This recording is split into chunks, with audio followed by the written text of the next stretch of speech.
It's McBurney. Delo has a pop. Oh, what a... We're trusting in the way that we are working as Juventus the lead at San Siro. A número 7, essa cobrança ele não diz.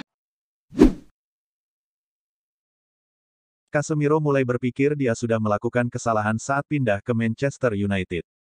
Setelah menjalani musim pertama yang relatif mengesankan di Old Trafford, dia mengalami awal yang sulit di musim keduanya di Liga Inggris.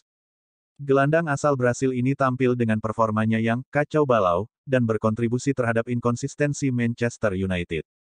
Menurut Nasional, Manchester United tidak senang dengan penampilan Casemiro. Di sisi lain sang gelandang juga menyesali keputusan yang diambilnya untuk pindah ke Old Trafford tahun lalu. Selain itu, United dilaporkan telah mengidentifikasi pengganti jangka panjang untuk pemain tersebut, Joao Neves dari Benfica. Casemiro menjalani musim pertama yang menggembirakan di Old Trafford. Selain itu, Casemiro juga terus menjadi sosok yang konsisten di tim utama MU musim ini. Namun, penampilannya mendapat sorotan akhir-akhir ini, sehingga menimbulkan pertanyaan tentang tempatnya di tim Erik ten Hag. Menurut El Nacional, Setan Merah telah mengidentifikasi pemain muda Benfica Joao Neves sebagai calon pengganti Casemiro. Laporan itu mengklaim juara Liga Inggris 20 kali tersebut bersedia memenuhi harga 61 juta pound atau sekitar 1,2 triliun rupiah yang diminta Benfica untuk gelandang berusia 19 tahun ini.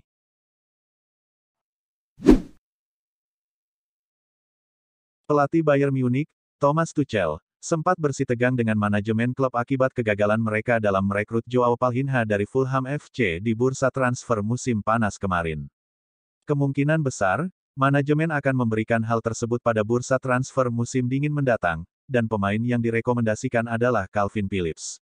Namun, menurut jurnalis Sky Sports Germany, Florian Plettenberg, Bayern Munich belum memberikan kepastian akankah mereka menggaet Calvin Phillips atau tidak.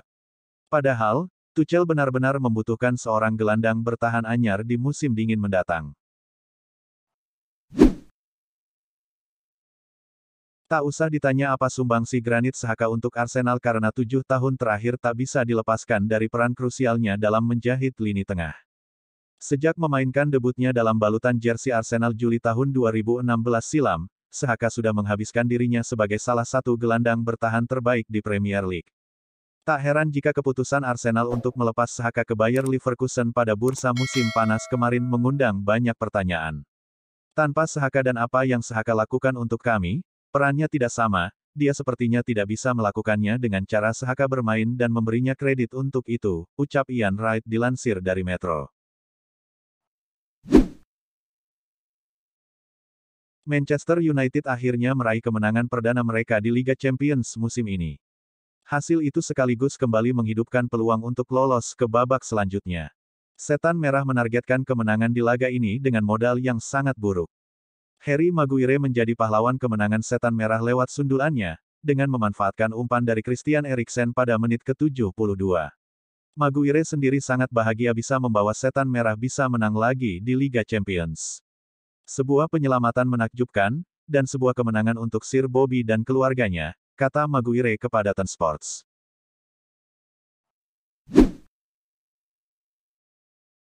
Isco Alarcon Susskes menjadi pilar kunci Real Betis kala didatangkan di musim panas ini. Ia masih mampu tampil gemilang dan menjadi salah satu pemain andalan Manuel Pellegrini guna mengarsir lini serang Los Verdiblancos. Teranyar, Fabrizio Romano membeberkan detil kontrak Isco bersama Real Betis. Jurnalis asal Italia mengklaim jika saat ini Isco memiliki kontrak hingga akhir musim. Namun, masa baktinya bisa otomatis diperpanjang andai dirinya mampu mengepak minimal 25 laga bersama Betis di Litnas kompetisi. Ia sangat nyaman dengan performanya di Andalusia dan berpotensi bakal mengacuhkan pendekatan yang dilakukan berbagai tim kepadanya.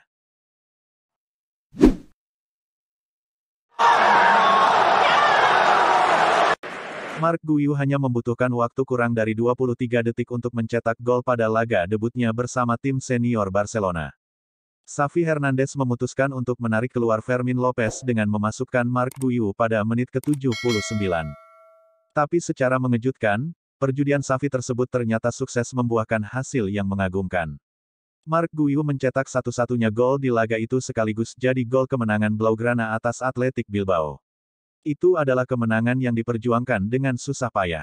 Kami tahu Athletic merupakan lawan yang tangguh. Mereka sangat kuat. Saya senang untuknya dan untuk 3 poin, yang mana itu sangat penting, ucap Xavi Hernandez dilansir dari Football Espana.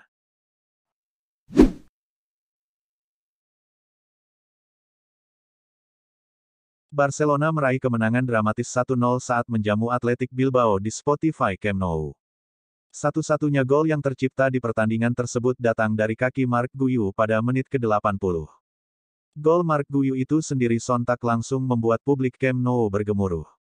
Satu nama yang jadi sorotan besar adalah Marc Guiu yang jadi pahlawan kemenangan saat diturunkan sebagai pemain pengganti. Guiu pun merasa ini bak mimpi yang jadi kenyataan.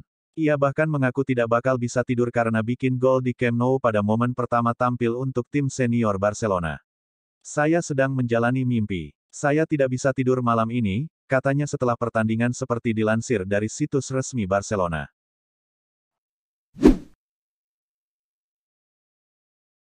Duel Serie A antara skuad AC Milan melawan Juventus di laga pekan ke-9 berakhir dengan kemenangan tipis skuad Juventus 1-0. Di awal pertandingan AC Milan sendiri sudah menekan Juventus. Di babak kedua pertandingan menjadi lebih sengit. AC Milan kini benar-benar lebih bermain bertahan karena hanya bermain dengan 10 orang. Sementara Juventus fokus menyerang dan berusaha membongkar pertahanan Milan. Satu peluang berhasil dimanfaatkan Juve yang mencetak 1 gol ke gawang Milan. Pertandingan pun diakhiri tanpa tambahan gol dari kedua tim. Berkat gol tunggal dari Locatelli, Juventus keluar sebagai pemenang di laga kali ini dengan skor tipis 1-0. Jose Mourinho baru-baru ini mendapatkan kartu merah setelah ia melakukan hal kontroversial di laga AS Roma melawan Monza. Roma sendiri berhasil memenangkan laga dengan skor tipis 1-0. Akan tetapi kemenangan itu sendiri dinodai dengan sikap Mourinho yang mengejek pelatih Monza Rafael Palladino. Saya tak mengatakan apapun yang menyinggung dirinya. Saya hanya melakukan gestur tersebut. Itu karena Palladino terlalu banyak omong di awal lalu ia menangis, ujar Mourinho memberikan pembelaan seperti dilansir dari Sky Sports.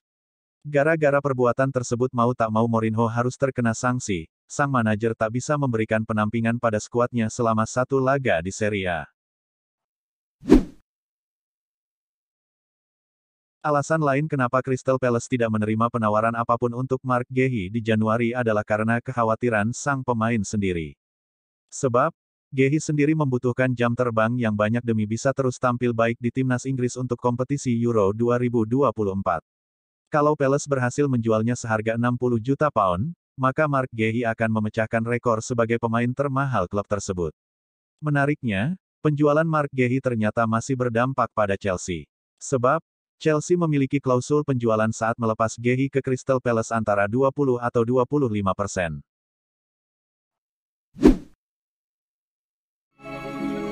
Tim pemandu bakat Manchester United tampak menghadiri pertandingan di San Sebastian, akhir pekan lalu. Menurut laporan dari Football Transfer, mereka menyaksikan dengan seksama laga antara Real Sociedad dan Real Mallorca. Brasi Mendes menjadi penentu kemenangan di pertandingan alot itu, namun bukan dia pemain yang sedang dimonitori dengan serius oleh pihak The Red Devils. Man United mulai melihat penurunan Casemiro dan ingin menjadikan Zubimendi sebagai suksesor jangka panjang pemain senior Brasil tersebut. Man United merasa perlu meningkatkan lebih lanjut skuadnya mengingat mereka di musim ini tercecer di peringkat ke-8 klasemen sementara setelah berlalu 9 pertandingan. Pelatih Chelsea, Mauricio Pochettino akhirnya membeberkan alasannya menarik Mihailo Mudryk dari lapangan saat laga melawan Arsenal. Mudryk sendiri di laga tersebut menjadi starter, performa pemain asal Ukraina tersebut bisa dibilang cukup apik. Bahkan ia berhasil menjebol gawang Arsenal di awal babak kedua tepatnya di menit ke-46. Saya tak menggantinya karena ia kehabisan tenaga. Saya pikir ia bermain bagus, tapi dia juga perlu berkembang. Saya pikir kami perlu melakukan perubahan untuk bisa menambah tekanan dengan Jackson berada di lini depan, ujar Pochettino dilansir Metro. Mikel Arteta baru-baru ini memberikan pujian kepada Leandro Trossard yang menurutnya memiliki mentalitas luar biasa.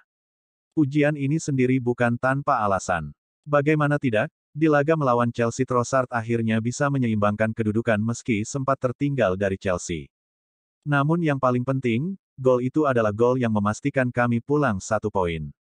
Trossard selalu memiliki kepercayaan berlatih setiap hari agar dipilih dan setiap detik ia selalu berjuang untuk mendapatkan tempat di tim. Itu adalah mentalitas yang kami butuhkan, puji Arteta.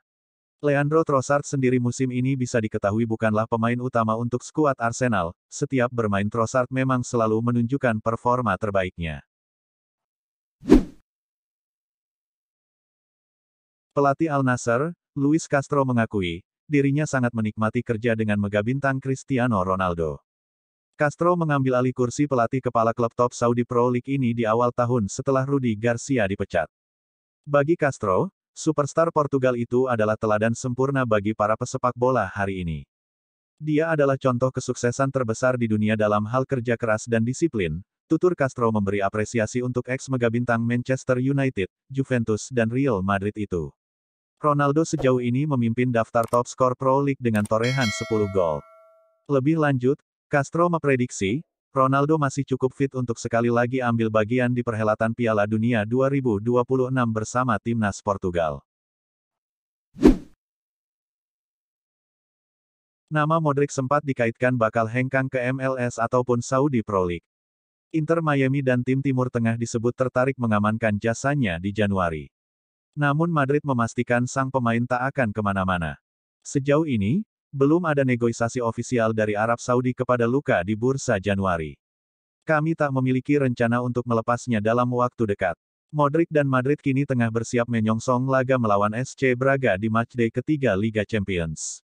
Ada potensi Carlo Ancelotti merotasi skuadnya dan Modric bakal bermain di laga tersebut. Give me your five-a-side team.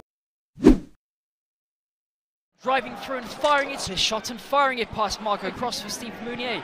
And Nice touch, this is it, and Ketia!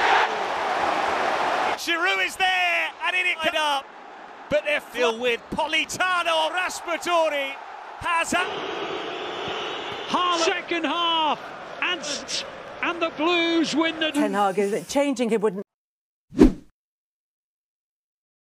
Duel Serie A antara Napoli melawan AC Milan berlangsung intens, meskipun demikian laga harus berakhir dengan hasil imbang 2-2. Kedua tim bermain di Stadio Diego Armando Maradona, kedua tim sudah bermain dengan terbuka di awal pertandingan. Akan tetapi AC Milan lah yang berhasil mencetak gol pertama di laga kali ini. Dengan kedudukan 2-2, pertandingan berlangsung sengit dan intens. AC Milan menyerang terus-menerus dengan serangan cepat. Sayang sampai babak berakhir tak terjadi tambahan gol dan akhirnya pertandingan selesai dengan skor imbang 2-2 yang berarti kedua tim harus berbagi poin di laga kali ini.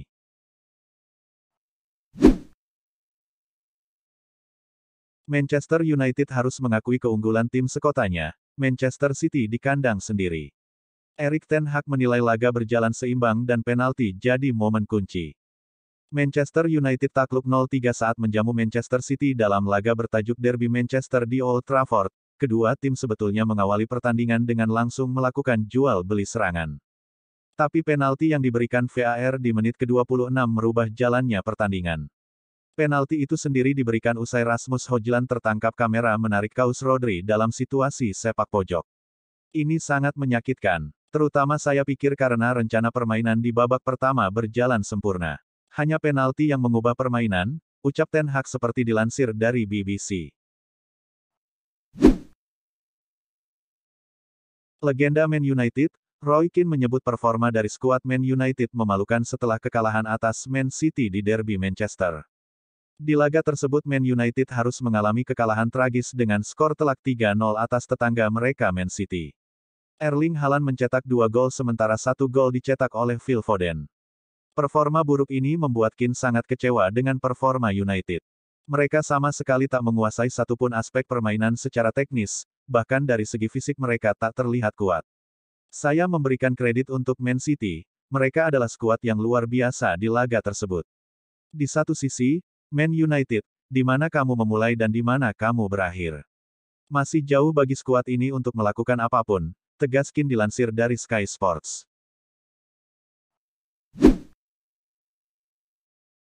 Pep Guardiola mengakui kemenangan yang diraih Manchester City di Derby Manchester tidaklah gampang. Tetapi gol yang dicetak Haaland di awal babak kedua membuat pertandingan berjalan lebih mudah. Manchester City berhasil pulang membawa kemenangan telak 3-0. 2 gol dilesakkan Erling Haaland di masing-masing babak dan 1 gol lainnya datang dari Phil Foden. Bagi Haaland, itu adalah gol ke-11-nya di Premier League musim ini atau yang ke-13 sepanjang musim 2023-2024 berjalan. Pertandingan tadi tampak mudah, tapi itu bukan laga yang mudah. Di babak kedua mereka membuat serangan agresif 2 kali, dan kami membangun serangan yang luar biasa dan kami menekan mereka dan menciptakan peluang, ucap Guardiola dilansir dari Mirror. Erling Haaland bisa saja mencetak hat-trick saat Manchester City membantai rival sekotanya, Manchester United. Tapi Haaland memberikan peluang emasnya kepada Phil Foden untuk dimaksimalkan menjadi gol. Menurut catatan Hoscoret, Haaland memang menjadi momok bagi lini pertahanan setan merah sepanjang 90 menit laga berlangsung. Haaland yang berdiri tanpa kawalan memilih memberikan bola kepada Phil Foden dan sukses dikonversi menjadi gol ketiga The Citizens di pertandingan itu. Erling juga memiliki peluang emas di akhir babak pertama yang berhasil digagalkan dengan gemilang oleh Onana. Mereka memiliki 1 peluang bagus lewat McTominay dan Ederson sukses menghalaunya, namun setelah gol kedua kami lebih unggul, tandas Guardiola. Eddie Nketiah dipercaya bermain sebagai ujung tombak sedari menit awal saat Arsenal menjamu Sheffield United di Emirates Stadium akhir pekan kemarin dalam lanjutan Liga Inggris. Nketiah pun memanfaatkan kesempatan tersebut untuk mencuri perhatian Mikel Arteta yang masih minim memberinya menit bermain di musim ini. Yang lebih hebat lagi karena Nketiah setidaknya bisa membuat hat-trick pertamanya untuk Arsenal di Liga Inggris. Mikel Arteta sendiri takjub dengan catatan sip Nketiah itu, dan berharap si pemain bisa bikin banyak gol di laga-laga selanjutnya. Saya turut senang untuknya, seorang jebolan akademi, bisa mencetak hat-trick di Premier League. Dia menikmati momen ini. Dia pantas mendapatkannya dan semoga dia bisa terus mencetak lebih banyak gol, ujar Arteta, dikutip The Guardian. Superstar PSG Kylian Mbappé layak diberi penghargaan Man of the Match berkat aksinya yang ciamik di laga lawan Brest. Mereka langsung bisa memimpin 0-2. Mereka mencetak gol melalui Warren Zaïre-Emery dan Kylian Mbappé. Tapi Brest bisa bangkit dan menyamakan skor melalui Steve Mounié dan Jeremy Le Douaron.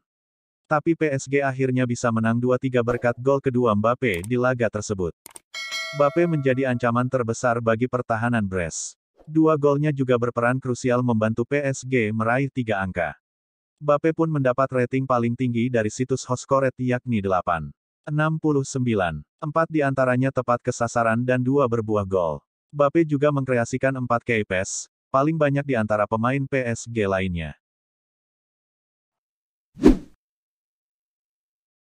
Erling Haaland bisa saja mencetak hat-trick saat Manchester City membantai rival sekotanya, Manchester United. Tapi Haaland memberikan peluang emasnya kepada Phil Foden untuk dimaksimalkan menjadi gol. Menurut catatan Hoscoret, Haaland memang menjadi momok bagi lini pertahanan setan merah sepanjang 90 menit laga berlangsung.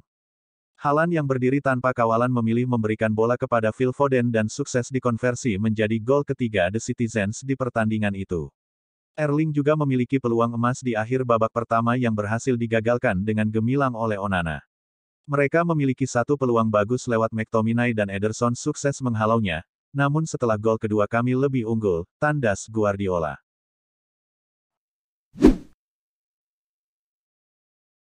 AC Milan kabarnya tidak menutup peluang untuk menjual salah satu gelandang mereka Tijani Reijnders musim dingin 2024 mendatang.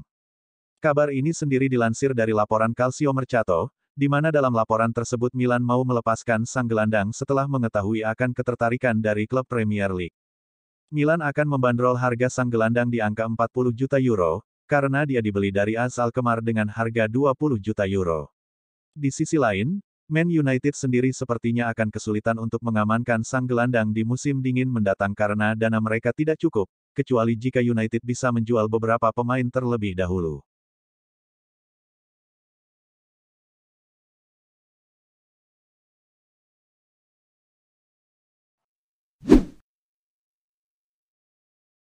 Christophe Galtier memuji Cristiano Ronaldo yang belum menunjukkan penurunan performa meski usianya sudah mencapai 38 tahun, ia merasa sang pemain tetap pemain terbaik di dunia. Ronaldo baru-baru ini tampil luar biasa kala menginspirasi kemenangan timnya, Al Nassr 4-3 atas Al Duhail di ajang Liga Champions Asia. Ketika Anda berhadapan dengannya, tak banyak yang bisa Anda lakukan. Ia mencetak sepasang gol indah. Saya kehabisan kata-kata untuk menggambarkannya. Di usia 38 tahun, ia tetap dalam performa terbaik dan ia tetap pemain terbaik di dunia, ucapnya seperti diwartakan Goal International. Erik ten Hag optimistis skuad asuhannya tersebut bisa memberikan perlawanan terhadap skuad Man City di derby Manchester. Seperti yang diketahui, Man United dan Man City akan bertemu di laga Premier League pekan ke-10. Laga ini sendiri akan dilaksanakan di Old Trafford. Man City di atas kertas lebih diunggulkan daripada tuan rumah Man United. Laga kali ini adalah laga yang sangat besar tak hanya bagi kota Manchester namun seluruh dunia, karena semua mata tertuju pada kami, ujar ten Hag dilansir dari Manchester Evening News. Derby Manchester kali ini menjadi sebuah laga penuh gengsi dan juga bisa menjadi ajang balas dendam bagi skuad Man United.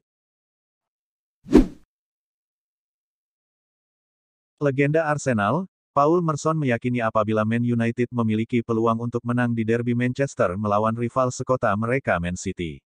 Seperti yang diketahui di derby tersebut, Man City lebih diunggulkan dibandingkan Man United. Apalagi di atas kertas, performa Man City lebih konsisten apabila dibandingkan dengan United yang angin-anginan dan tidak stabil. Ini waktu yang tepat bagi United menghadapi City. United saat ini bermain tidak diunggulkan. Dengan status ini fans United akan memberikan dukungan tanpa henti. Skuad asuhan Erik ten Hag ini meski tak dijagokan akan menjadi tim yang berbahaya di laga kali ini, tegas Merson dilansir Sky Sports. Pelatih Chelsea, Mauricio Pochettino hanya bisa menyalahkan diri sendiri setelah skuadnya mengalami kekalahan saat melawan skuad Brentford. Laga pekan ke-10 Premier League yang mempertemukan Chelsea dengan Brentford ini harus berakhir dengan kekalahan skuad Chelsea 2-0 di kandang mereka Stamford Bridge. Analisisnya sudah jelas, karena di babak pertama kami seharusnya bisa mencetak gol namun gagal. Kami menjaga kepercayaan diri kami meski tak mencetak gol. Akan tetapi di babak kedua kami seharusnya tak kebobolan gol, jadi itu adalah salah kami sendiri, ujar Pochettino dilansir dari laman resmi klub. Pelatih Barcelona, Xavi memberikan tanggapan atas kekalahan skuadnya atas skuad Real Madrid di laga El Clasico. Barcelona sebenarnya sempat unggul di babak pertama berkat gol dari Ilkay Gundogan. Akan tetapi, di babak kedua Real Madrid berhasil membalikan keadaan dan memenangkan laga kali ini dengan 2 gol dari Jude Bellingham. Setelah laga ini, Xavi sendiri akhirnya memberikan tanggapan mengenai performa skuadnya. Kami telah mendominasi selama 60 menit, tapi inilah sepak bola. Mungkin saya terlalu berlebihan tapi saya merasa saat saya melihat dari kursi apabila kami sebenarnya pantas untuk mendapatkan kemenangan, ujar Xavi dilansir dari Goal International. Kabar buruk kembali datang dari Dani Olmo pasca laga kontra FC Köln, belum lama pulih dari cedera, pemain RB Leipzig itu dilaporkan mengalami masalah pada bahunya. Olmo masuk sebagai pemain substitusi pada menit 63 menggantikan Xavi Simons. Sayangnya hanya 7 menit setelah masuk lapangan, pemain 25 tahun itu harus ditarik keluar. Cederanya cukup parah. Dia mengalami masalah pada bahunya dan sedang dalam perjalanan ke rumah sakit sekarang. Tampaknya dia harus absen untuk waktu yang cukup lama, tutur Ross, dilansir dari Bully News. Ini situasi serius. Belum genap 6 minggu setelah dia kembali dari cedera lutut. Dia adalah pemain penting bagi kami, ungkap Ross.